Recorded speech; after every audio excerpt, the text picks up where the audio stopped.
भंते जी ने बताया कि जिस प्रकार तरल पदार्थों को पानी को मापने का एक पैमाना है लीटर का, दूरी को मापने का एक पैमाना है किलोमीटर का, ठीक इसी तरह एक श्रेष्ठ जीवन को मापने का जो पैमाना है, जो 1000 साल पहले हमारे पुरखों ने दिया, त्रिशरण और पंचशील का, जो जीवन काल में भी काम करेगा और जीवन के बाद भी काम करेगा। तो मैं बंदे जी ने जो अभी देशना दी है उसी को थोड़ी सी आगे बढ़ाते हुए एक संदर्भ आपके सामने रख रहा हूं, उसके बाद हम इसकी चर्चा करेंगे कि एक बार तथागत बुद्ध के समय राजा पसेंदी बुद्ध से प्रश्न करते हैं कि हे तथागत, मुझे मेरे पुरखे मेरे पिताजी मेरे सपनों में आते हैं और मैंने ये बार बार मेरे सपने में आते हैं और मैंने इसका जवाब कई लोगों से पूछा, कई ज्ञानी विद्वान लोगों से पूछा, तो वो ठीक से बात बता नहीं पाए। लेकिन किसी ने कहा कि तुम अपने पुरखे का दर्पण करो अपने पिताजी का, तब उन्हें मुक्ति मिलेगी। तो हे तथागत, मैं चाहता हूं कि आप इस काम को आप अपने हाथों से करें। तथागत सिद्ध पुरुष थे, वो जानते थे। उन्होंने कहा कि ठीक है राजन, मैं आपके पास इस काम को जरूर करूंगा, लेकिन आपने मेरा एक काम करना होगा। और काम है कि आप 2 मटके लेना और उन 2 मटकों में एक में घी भरना और एक में मिट्टी और कंकर भरना और उन दोनों के मुंह बंद करके नदी के किनारे मुझे मिलना।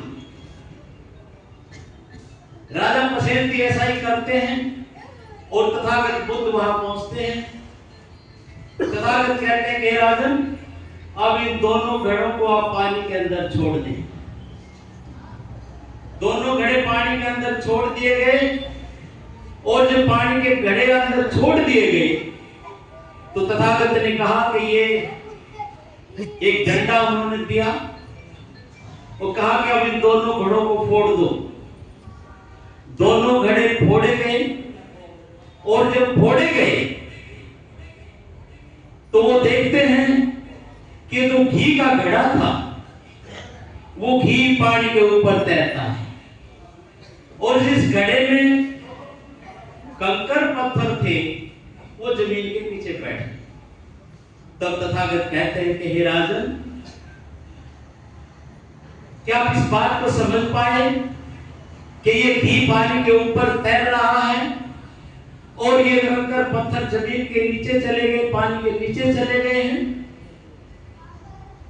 तो उन्होंने कहा, क्या दुनिया का कोई ऐसा मंत्र तंत्र यंत्र है, कोई ऐसी पूजा पाठ की विधि है कि हम इस घी को इस जमीन पानी के नीचे चला जाए? कोई ऐसी विधि है? नहीं है। और उन्होंने कहा कि हे राजन, क्या कोई ऐसी पूजा पाठ भी है, ऐसा दान पुण्य भी है कि ये कंकर पत्थर पानी के ऊपर तैरने लगे? पसेंदी ने कहा कि हे तथागत, ये तो संभव नहीं है।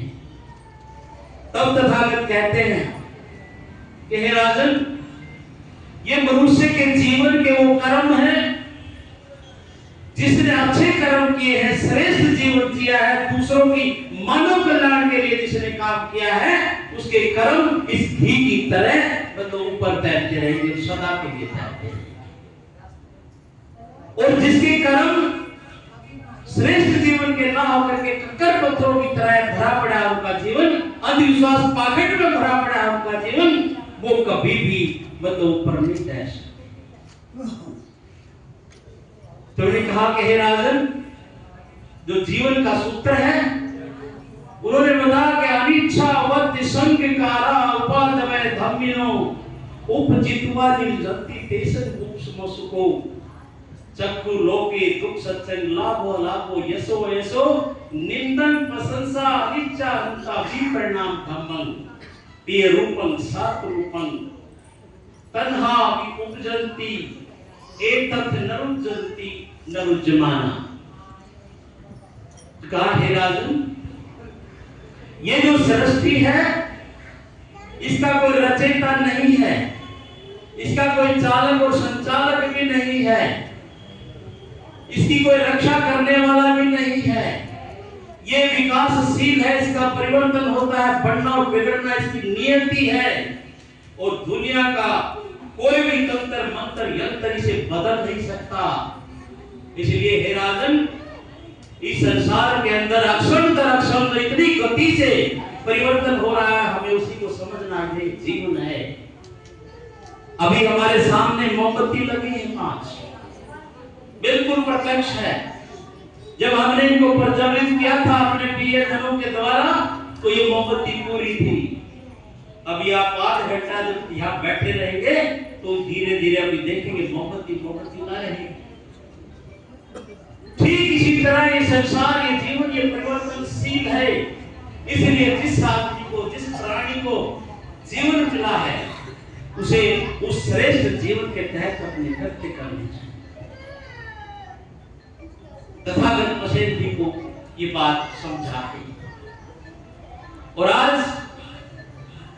इस मौके के ऊपर हम देखते हैं हमारे प्रियजन ओम प्रकाश तंवर जी, जो अपने जीवन के कभी पैदा हुए होंगे तो उसने किसी के बेटे बने, किसी के पोते बने, किसी के भांजे बने, किसी के देवते बने, किसी के भाई बने, और जो जो जीवन ऊपर चलता चला गया, किसी के चाचा बने, किसी के मामा बने, किसी के बहनोई बने थे, किसी के बाप बने, किसी के दादा बने, किसी के नाना बने, और वो सारे रिश्ते 88 साल की उम्र में निभाते हुए आज हमारे संसार के बीच में नहीं।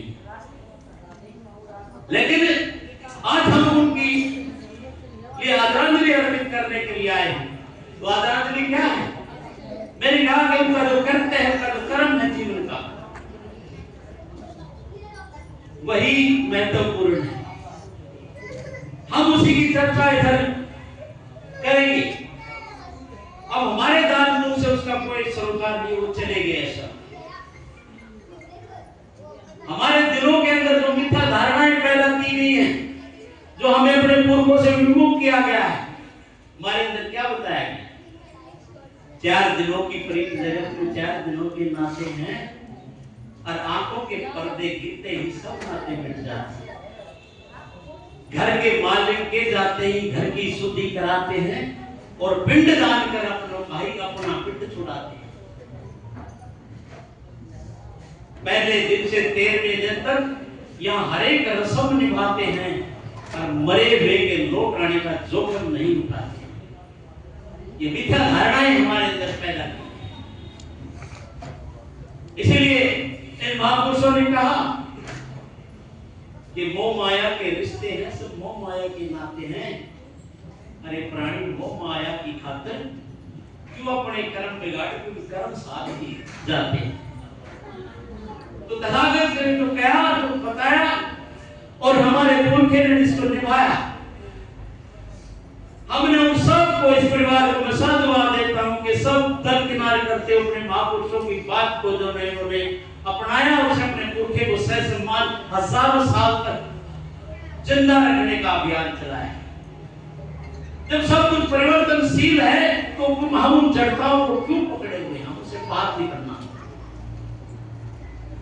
हमारे पुरखे ओम प्रकाश जी कभी गुस्सा नहीं किया, कभी किसी को गाली नहीं दी, कभी किसी के साथ झगड़े नहीं, और जब उन्हें अवसर मिला, इनके हाथ में कलम आई, तो यहाँ बैठे होंगे कुछ लोग, आप सब लोग जानते हैं क्योंकि सभी सगे संबंधी मित्रगण हैं।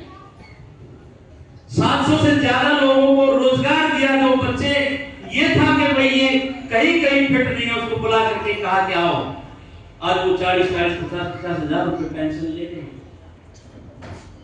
तो ऐसे महान शख्सियत को हमने कहा कि क्या हम उसे मिटा दें, क्या उनकी यादों को मिटा दें? लेकिन हमारे को तो ये बता रखा है कि एक बार जब प्राण छूट गए तो उसका घर से सब कुछ बाहर निकाल, सब कुछ, उसके लत्ते कपड़े बर्तन सब बाहर फेंक देते हैं। लेकिन इस परिवार ने कहा कि नहीं, हमारे पुरखे ने जो जीवन दिया है जिस मापदंड के अनुसार किया, हम उसे अपनी यादों में जिंदा रखेंगे। और उसी बात को इन्होंने निभाया। कैसे रखेंगे कि ये उनके अस्थि कलश हैं, जिसको हम तीसरे दिन उठा करके वहीं बार की बार घर में भी नहीं आने देते, और बार की बार जो लोग नदियों को गंदा करने के लिए उसके अंदर बहा करके चले आते। उनके अवशेष जो है मिटाने के लिए हमारे अंदर ये धारणाएं पैदा की गई है कि नहीं, अब वो गाना सब कुछ हमें उसकी दिखाई नहीं देना चाहिए। लेकिन